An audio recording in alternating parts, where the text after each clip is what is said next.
4. Reubicación de habitaciones. Después de la última liberación de rehenes llevada a cabo el 1 de enero, al día siguiente en horas de la mañana, Serpa Cartolini decidió realizar la reubicación de otros rehenes de nuestra habitación. Los que pertenecíamos a las Fuerzas Armadas y algunos de la Policía Nacional fuimos trasladados a la habitación de los vocales de la Corte Suprema, habitación que estaba al frente de la nuestra y que colindaba con el mismo baño. Esta habitación se caracterizaba por ser más pequeña que la anterior. Éramos 20 rehenes los que la ocupábamos y evidentemente era un poco complicado para todos tratar de descansar en la noche debido a sus dimensiones. Pero al final logramos acomodarnos cada uno en un espacio. Durante las noches algunos tenían la costumbre de roncar, otros tenían pesadillas que repercutían en el compañero que descansaba a su lado a través de un manotazo o de una patada en forma involuntaria. La situación se comprendía porque no todos éramos militares y policías.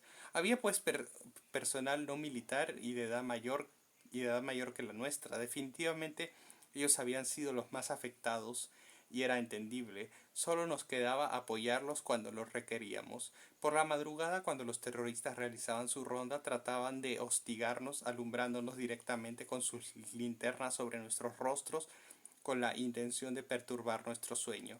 Otras veces hacían caer su fusil contra el suelo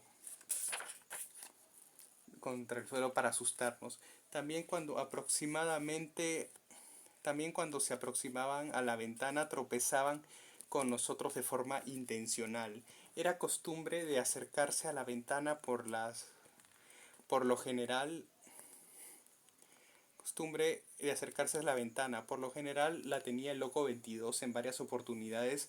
Yo lo había observado. Este, al realizar su ronda nocturna, ingresaba a nuestra habitación y después de alumbrarnos el rostro uno por uno se acercaba a la ventana para tropezar intencionalmente con algún rehén que dormía. Previamente pedía perdón de manera cínica, esbozando una sonrisa burlona.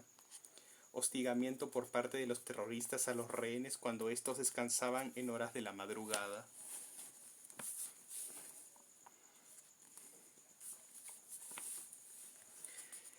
En esta habitación empezamos a vivir una misma rutina todos los días, sin saber cuándo acabaría. Pensábamos que habíamos sido olvidados por el gobierno y nos dimos cuenta de que las noticias en los medios de comunicación sobre nosotros poco a poco habían dejado de publicarse. Parecía que el país tenía otros problemas que resolver y ya no había tiempo para la crisis de los rehenes. Éramos conscientes de que nuestros seres queridos eran las únicas personas que estaban pendientes de nuestro sufrimiento.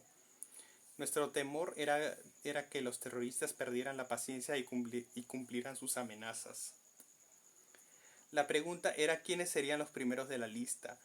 Podrían empezar por el canciller Tudela o el presidente de la Corte Suprema, o el presidente de la Corte Suprema, el doctor Moisés Pantoja, o a quien Serpa le hacía recordar que de ninguna manera lo liberaría por haber apoyado algunas leyes contra el terrorismo. A ver. O el presidente de la Corte Suprema, el doctor Moisés Pantoja, a quien Serpa le hacía recordar que de ninguna manera lo liberaría por haber apoyado algunas leyes contra el terrorismo. En este grupo podría ser incluido el congresista Gilberto Ciura, quien había desempeñado años atrás el cargo de presidente de la Comisión de Defensa en el Congreso. Serpa Cartolini de igual manera siempre le recordaba a Ciura algunas leyes aprobadas contra el terrorismo en su gestión. Pensaba asimismo que nuestros captores podrían iniciar sus ejecuciones con los rehenes de menor rango. Total, uno menos no significaba nada para el líder de los terroristas. Además, los militares sabíamos que teníamos un pasivo con ellos, que era el enfrentamiento de Los Molinos, donde el MRTA había sufrido la baja de 58 MRTistas. Esto nos lo recordaban cada vez que pasaban lista a las 6 de la mañana, hora del entrenamiento físico. Afortunadamente, el presidente Alberto Fujimori había puesto en jaque al líder de los terroristas. En una de sus declaraciones dijo: "Si me tocan a un rehén, ejecuto una operación militar de rescate". Esto dejaba pensativo no solo a Serpa, sino a los demás terroristas que habían tomado la Esto dejaba pensativo no solo a Serpa, sino a los demás terroristas que habían Esto dejaba pensativo no solo a Serpa, sino a los demás terroristas que habían tomado la residencia. Por ello, la indecisión, por ello la indecisión de llevar a, por ello la indecisión de llevar a cabo sus ejecuciones. Con el transcurso de los días nos fuimos acomodando y nos acostumbramos a nuestra nueva habitación. Éramos menos rehenes que los de la habitación anterior y tratábamos de convivir lo mejor posible. Cada uno se acomodaba a una rutina de tal manera que no entráramos en estrés y mucho menos en la desesperación. Una semana después de haber sido reubicados, ocurrió otro incidente provocado nuevamente por un periodista nipón. Tsuyoshi Hitomi, quien logró burlar el cerco montado por la policía a través de las casas vecinas con el pretexto de solo tomar fotografías a distancia.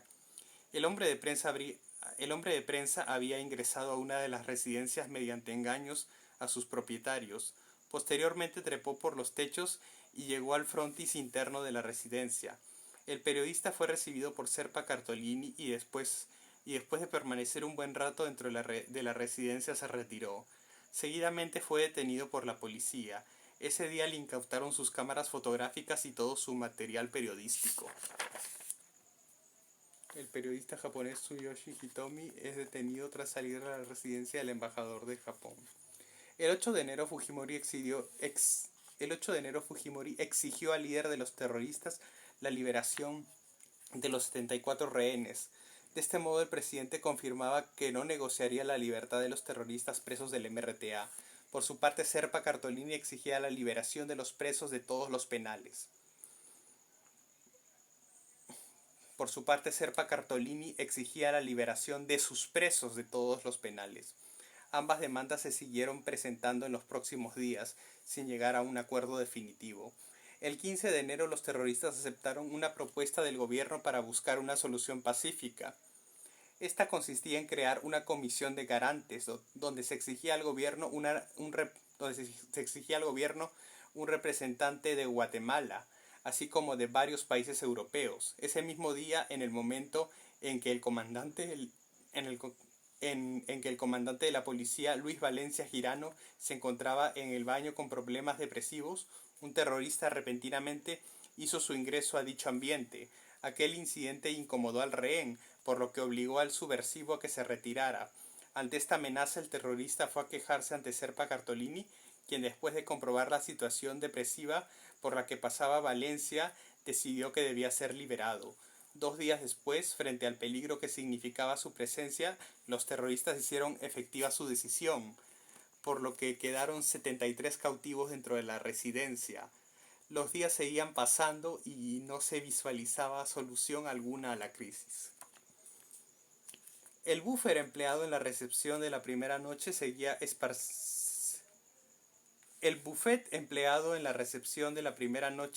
esparcido en las mesas ubicadas en los jardines.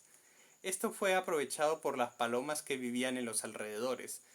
Pasaron los días y estas parecían pollos gordos bien alimentados. Era tan notoria la forma como habían engordado que tenían dificultad para volar y parte de nuestro entretenimiento era verlas por las ventanas.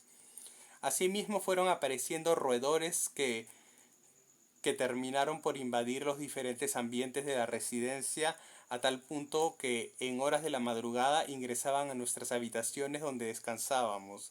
En ocasiones caminaban por el rostro y el cuerpo de algunos de nosotros durante la hora del descanso, no sin antes esparcir sus olores nauseabundos, lo que nos provocaba el repudio total. Recuerdo que a la hora del descanso, a partir de las 9 de la noche, nuestro compañero de cautiverio, el vocal supremo Carlos Justi, procedía a armar su cama dentro del closet de nuestra habitación. Una vez lista, cerraba la puerta del mueble y permanecía ahí hasta el día siguiente. En una oportunidad le pregunté: «Doctor Justi, ¿por qué duerme dentro del closet?», a lo que él me respondió en forma de broma: «Estimado comandante, de haber una operación de rescate, los terroristas desde la puerta realizarán disparos contra nosotros. Si yo estoy dentro del closet, tengo la posibilidad de quedar con vida». Días después, los vocales de la Corte Suprema serían reubicados en otra habitación. El día de la operación de rescate, por ironías del destino, el Dr. Justice sería herido gravemente dentro de un closet. En nuestra habitación se encontraba un rehén que se negaba a ser reubicado a la habitación de las principales autoridades. Se trataba del doctor Dante Córdoba, quien ante mi pregunta sobre ser reubicado me manifestó en forma jocosa: Estimado Roberto, yo tengo confianza en mis fuerzas armadas. Si se ejecuta una operación de rescate, sé que ustedes me protegerán. El doctor Córdoba se sentía tranquilo en nuestra habitación. Era una persona carismática, de buen humor. Siempre estaba con la chispa encendida. Era de tomar el pelo. Recuerdo que cuando recién lo conocí le pregunté por su familia. Él me respondió seriamente que era separado. Sin embargo, al poco rato se reía de la broma que hacía. Siempre se daba el tiempo para escribir en un cuaderno la bitácora de nuestras vivencias y anécdotas, actividad que realizaba en diferentes horarios, a lo que yo, a lo que yo una vez comenté: Doctor, nunca había visto una letra tan pésima. Su respuesta fue inmediata: mi querido amigo, nunca encontrarás un error ortográfico en mis escritos. Imposible equivocarme. El día 17 de enero fuimos despertados a primeras horas de la mañana por una serie de himnos y música variada que repercutían fuertemente en nuestros oídos. Inmediatamente varios de los rehenes nos aproximamos a la ventana de la habitación y notamos que en el exterior de la residencia habían instalado varios parlantes de gran tamaño. Estos retumbaban fuerte en nuestros oídos. Los himnos de las Fuerzas Armadas y demás música variada, conformada por valses criollos y música de la selva, eran tocados durante todos los días, con una duración de 16 horas. El sonido de la música se iniciaba a las 7 de la mañana y dejaba de sonar alrededor de las 10 de la noche. Hubo días en que la música se empezaba a escuchar a las 3 de la madrugada, lo que ocasionó gran malestar entre nosotros, pues perturbaba nuestros oídos y hacía imposible conciliar el sueño. Inicialmente criticábamos esta decisión del gobierno. Sin embargo, comprendería que tenía un objetivo: quebrar la moral de los terroristas, principalmente la de los más jóvenes. Y otra más importante: evitar que se escuche el ruido que procedía de la construcción de los túneles, ideados como parte de un plan de rescate. Parte de la música tocada diariamente se caracterizaba por ser música de la selva. Nuestros secuestradores en su mayoría eran de la zona de la Merced, sobre todo de los más jóvenes. Cuando escuchaban este tipo de música mostraban sus rostros de tristeza. Seguramente les traía recuerdos de sus lugares de orígenes, así como de la familia, los amigos y de tantos momentos vividos años atrás.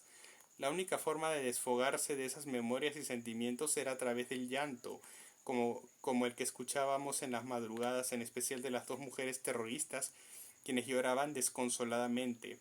Ellas se sentían engañadas, ya que les habían prometido que la toma de la residencia solo duraría por algunos días. Sin embargo, no había fecha de salida y empezaban a extrañar a sus seres queridos. Con el correr de los días, el horario del sonido de la música se adelantaría a las 6 de la mañana, con el propósito de interferir en el canto de los himnos emerretistas que, con un megáfono, nuestros captores realizaban a esa hora, momento en el que también iniciaban su entrenamiento físico. Parlantes ubicados en los alrededores de la residencia del embajador del Japón. A través de esto se reproducía música que tenía por objetivo quebrar la moral de los subversivos y evitar que se escuchen los ruidos de la construcción de túneles. Constantemente pensé que por ser del arma de artillería me correspondía tener la capacidad auditiva un poco baja. Esta es una de las características que identifica a los artilleros debido al fuerte ruido ocasionado por el disparo de los cohetes y cañones al realizar los ejercicios de tiro.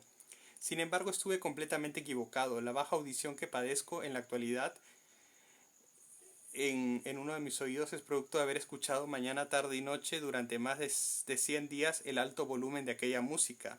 Siempre puse como pretexto ante mi baja audición,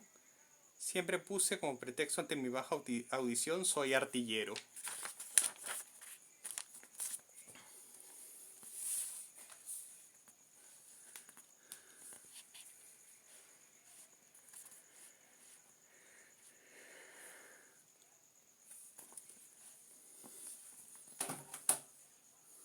El 26 de ese mismo mes, casi al finalizar el día, uno de los rehenes, el general de la policía Luis Rivas, Presentaba dolores intensos a la altura del pecho. A medida que transcurrían los minutos, estos se iban incrementando. Ante este hecho y la imposibilidad de detectar el problema, nuestro paramédico Eduardo Pando, quien había asumido la responsabilidad de velar por la salud de los rehenes con megáfono en la mano y autorizado por Serpa Cartolini, comenzó a solicitar la presencia de un médico. Después de varios intentos, aproximadamente a las 11 de la noche, llegaría a la residencia el monseñor Cipriani acompañado del embajador de Canadá, Anthony Vincent, así como de un médico. Después de que el galeno examinara al paciente enfermo y viera la gravedad del caso, Cipriani y Vincent tuvieron una conversación con Serpa Cartolini en la que le pidieron la evacuación del rehén enfermo, a lo que Serpa se negó tajantemente por mantener su palabra de que ningún rehén sería liberado y que si tenía que ser intervenido quirúrgicamente, ésta se realizaría dentro de la residencia. En esos momentos el médico afirmó que las condiciones higiénicas dentro de la residencia no eran favorables y que el paciente debía ser evacuado a un nosocomio o de lo contrario estaría expuesto a sufrir un infarto en cualquier momento. Serpa solicitó unos minutos a Cipriani para reunirse con sus mandos, el árabe, Salvador y Tito. Después de casi una hora regresó al ambiente donde se encontraban Cipriani y Vincent para comunicarles que de ninguna manera aceptaban la evacuación del enfermo. Ante la respuesta del terrorista, el monseñor Cipriani, bastante ofuscado, responsabilizó a Serpa de lo que pudiese sucederle al rehén y de mucho más en caso de que falleciera. Después de una prolongada conversación en horas de la madrugada, Serpa y los mandos tuvieron que ceder, por lo que en una ambulancia evacuaron al rehén de la policía. A partir de ese momento solo seríamos 72 rehenes, número que no sería alterado hasta el día del rescate. A finales del mes de enero, cuando me encontraba sentado sobre el piso de la habitación leyendo un libro, decidí escribir una carta al presidente de la República. En ella le manifestaba la situación crítica que vivíamos y le explicaba que estábamos expuestos a ser ejecutados en cualquier momento. También anoté que conformábamos alrededor de 12 los rehenes de las Fuerzas Armadas y de la Policía y que nos hallábamos en condición de ejecutar una operación interna donde, en primer lugar, debíamos neutralizar a nuestros captores. Asimismo, escribí que el puesto de comando de Serpa Cartolini se ubicaba en la primera planta y que los 14 terroristas por lo general estaban distribuidos casi equitativamente en ambos pisos. Agregué además que nosotros podíamos neutralizar a los terroristas que se encontraban en la segunda planta y que para ello teníamos que coordinar una operación entre los rehenes con el fin de sorprenderlos en el momento menos esperado para poder apoderarnos de sus armas y granadas. Una vez que las armas estuvieran en nuestro poder, las emplearíamos para impedir que los demás terroristas suban a nuestro piso. Para ello necesitábamos que nos apoyen con fuego permanente desde el exterior, de tal manera que sean atacados por los dos frentes, uno desde el exterior por parte de los comandos y el otro desde la segunda planta a cargo de los rehenes hasta lograr la rendición o la eliminación de los terroristas. Después de escribir esta carta la guardé en mi bolsillo por varios días. Buscaba el momento oportuno para enviarla a través de algún rehén que fuera liberado. Sin embargo, no se dio el caso. Pasaban los días y aún conservaba la carta. Una mañana me puse a pensar en las consecuencias que podrían originarse de fracasar este intento, es decir, de no poder neutralizar a los terroristas de la segunda planta, y me percaté que ellos todavía mantenían a un buen número de rehenes japoneses en la primera planta, lo que implicaba un riesgo muy grande. Esto acabó por desanimarme, por lo que terminé rompiendo la carta. Al finalizar el mes de enero, los vocales de la Corte Suprema serían reubicados a otra habitación, cerca de una que en el futuro sería ocupada por Serpa Cartolini como nuevo puesto de comando. Al ser reubicados los magistrados, aproveché para tratar de ubicarme en un lugar estratégico de mi habitación. Lo hice con la finalidad de no correr el riesgo de ser descubierto cuando recibía mensajes de mi esposa y del Congreso a través del Viper. en especial durante las horas de la noche. El lugar que logré ocupar me dio ciertas ventajas por la existencia de una pared similar a la de un closet, que me protegía de no ser observado directamente por los terroristas. De no ser observado directamente por los terroristas cuando estos se aproximaban a nuestra habitación. Al acercarse los subversivos, casi siempre se escuchaba una voz de alerta de uno de mis compañeros de habitación. ¿Alguna novedad, cumpa? ¿Quieres unas galletas? Estas frases a modo de clave me permitían esconder inmediatamente el viper sin despertar sospecha alguna. Este pequeño espacio en el que me ubicaba para descansar en horas de la noche colindaba a través de una puerta blindada con la habitación de las principales autoridades. En el otro lado de esta puerta descansaba el canciller Tudela, con quien en los días siguientes estableceríamos comunicación.